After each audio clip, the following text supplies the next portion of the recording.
Okay, everyone. I'm here for another retro wrestling review. This is the final WCW Spring Stampede, and boy, did the Spring Stampede go out with a massively bad bang. This is Spring Stampede 2000, which took place on April the 16th, 2000.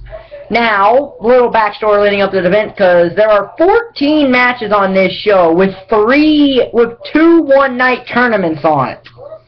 One was a full 8-man tournament, and one's a 14 tournament. Okay?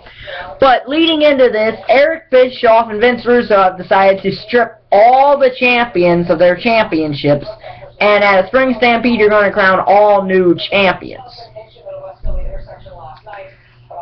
This didn't really, this didn't accomplish anything, in my opinion, except maybe for some really bad matches on this show. So it's April 16th, 2000 from the United Center in Chicago, Illinois. So isn't this interesting? Spring Stampede started in Chicago. That was the first place that hosted the Spring Stampede. And the last one was in Chicago. That's kind of ironic in a way. That's kind of like if it ever got to the point where the final WrestleMania would be in New York City. But I'm comparing WrestleMania to a lower level WCW show. Anyway, our opening contest, WCW World Tag Team Championship Tournament semi-final match. Excuse me. Team Package versus the Mamalukes and the Harris Brothers. 1.5 stars. Not a bad little match. The Harrises are added to this match.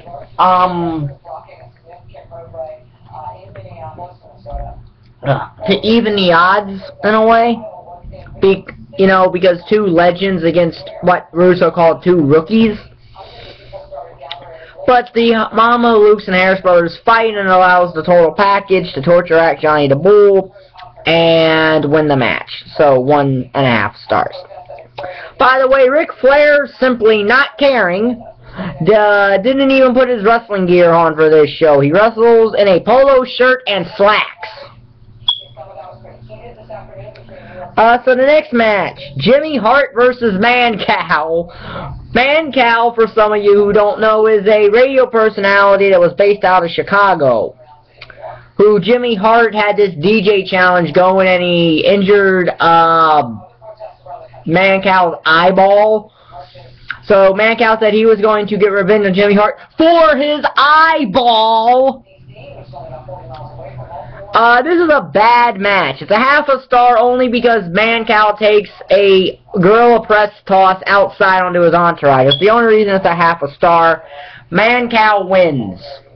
This match didn't belong on this show. And what's worse, we saw a rematch of this at Mayhem 2000. So then we get our first match, in the WCW United States Championship Tournament. This is our first round match. It's The Wall versus Scott Steiner. No stars. Steiner wins by DQ when, after poking The Wall in the eye, The Wall chokeslams the referee through a table, earning the DQ on a night where DQs are pretty much relaxed. Now, they did say that they were not lifted, that you still could get disqualified. So it does make somewhat sense, but no stars. A lot of these matches are no stars in this tournament. So then our next match, WCW United States Championship Tournament first round match, Mike Awesome versus Bam Bam Bigelow, meaning to be the cat, but Bam Bam Bigelow took the cat out because Awesome attacked Bigelow during an interview segment. Bigelow's about to go over Green Raspberry Park. Cat shows up, kicks Bigelow out of the ring. Cat then dances. Awesome takes him down and pins him with a frog splash. Since the cat was supposed to be Mike Awesome's opponent in this match, I'm not going to totally get upset at that finish, but it is not a good match. It's 0 stars. Cat dancing in the middle of a match makes no sense. So then they differentiated for one match from the United States Championship Tournament for some weird reason, and went to the WCW World Tag Team Championship Tournament semi-final match, the second one, to determine who faces Team Package, Luger and Flair.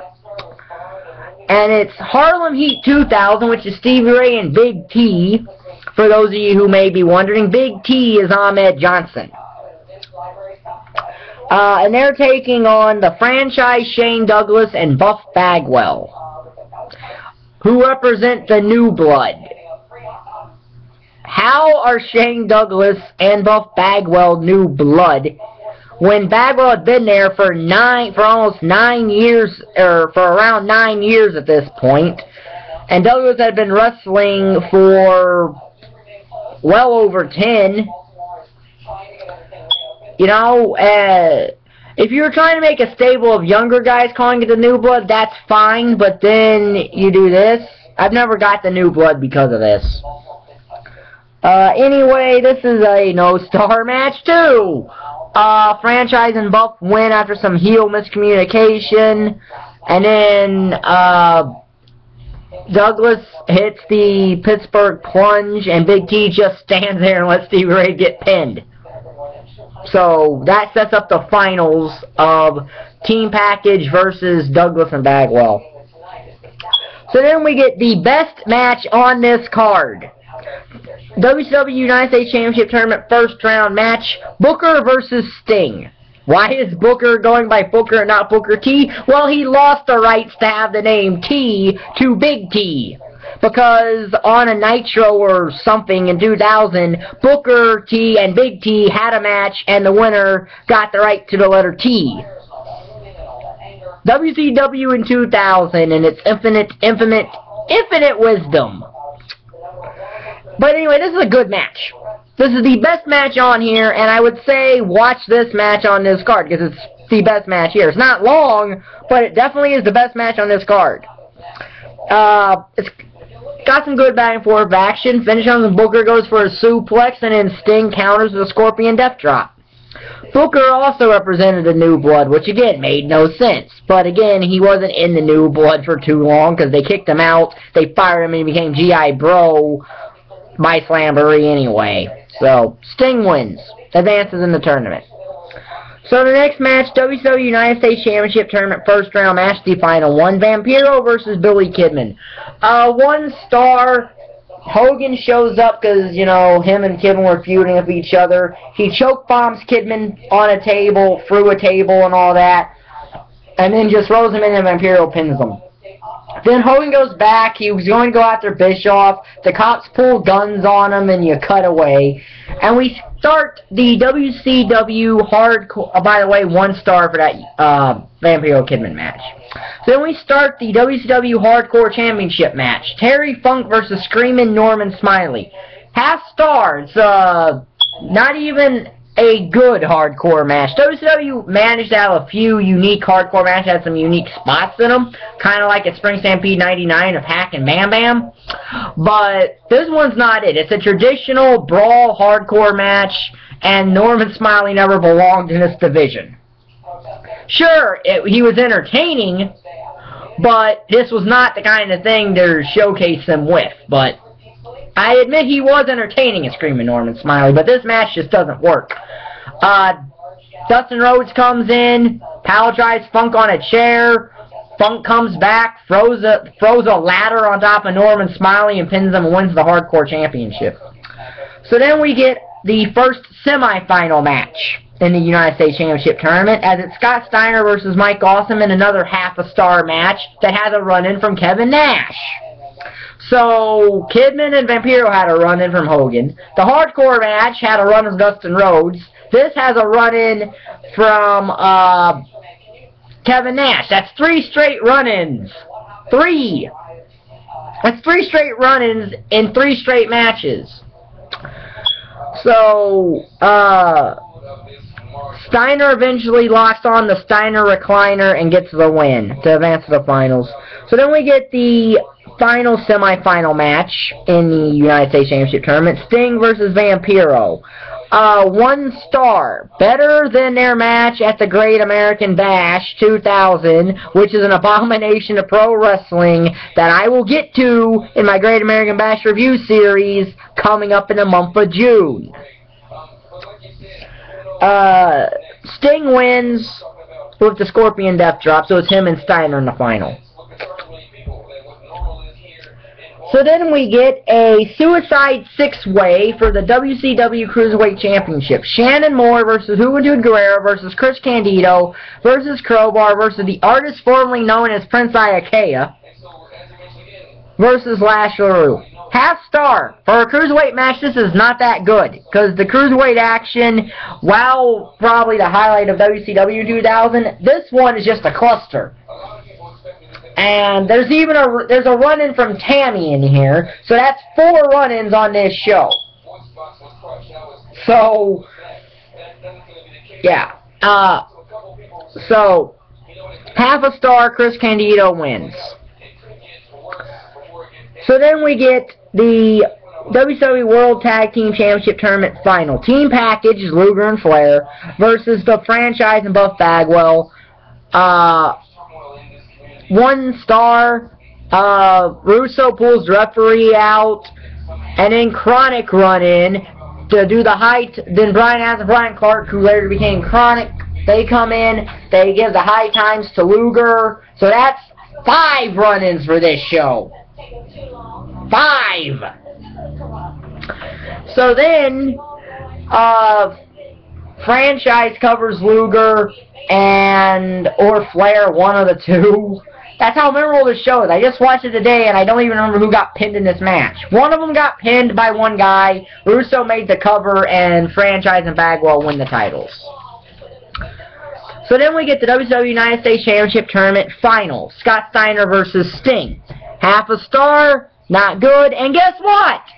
There's a run-in in this match from Vampiro, who's under the ring, drags Sting under the ring, and then Sting is out all bloody, and he passes out to the Steiner recliner, giving Scott Steiner the WCW United States Championship. So that's 6 run-ins on this show. 6, and if you count the cat during his match that wasn't his match or whatever, that's 7, but if you don't, it's 6 run-ins for this show. 6! So then we get the main event, the WCW World Heavyweight Championship match. Diamond Dallas Page versus Jeff Jarrett in an okay match. I'd say it's the second best match on this card, but that ain't saying much. Okay match. Bischoff comes out. He doesn't interfere, but he does come out. He distracts the referee. Kimberly then whacks Page with the guitar, and Jarrett covers and gets the win in the WCW World Championship. Oh boy. 6 run-ins in this show. Now, 6 run-ins in a match is overbooking. 6 run-ins in a show, especially when you have 3 matches of run-ins come together, and only one, I will say, technically made sense, which was when Dustin Rhodes ran in on Terry Funk, because they were actually feuding at the time, so that actually could have made sense, and I can't overlook that. But still, 6 run-ins in a show. Tammy did make sense for Candido too, but still, 6 runs in a show. And add to that, this show, its best match is 3 stars, and its second best match is 2 stars. So, there are 70 total stars. 70 is the maximum number of stars for this show, and there's 14 matches on it, which is way too many matches for a 3-hour show. Its total is 12. That's not so. This show's an F. All the Spring Stampedes combined are better than this show. Every WCW pay-per-view from 2000 is bad and not worth watching, but this is one of the worst ones. Because the other ones have a couple really good moments or something, or good matches that are hidden gems. This thing has nothing other than the Sting Booker match. So, this will be in the Retro Review series. The next Retro Review will be tomorrow, and it's Backlash 2006. I was at that event. So, not only are you going to get a review of the show, you're going to get my personal experience of being to my only pay-per-view I've ever been to live with that review. So, this will be in the Retro Wrestling Review. This will be in the Retro Wrestling Reviews playlist. If you like the video, like button is down there, subscribe button is down there, and thank you for watching. Bye.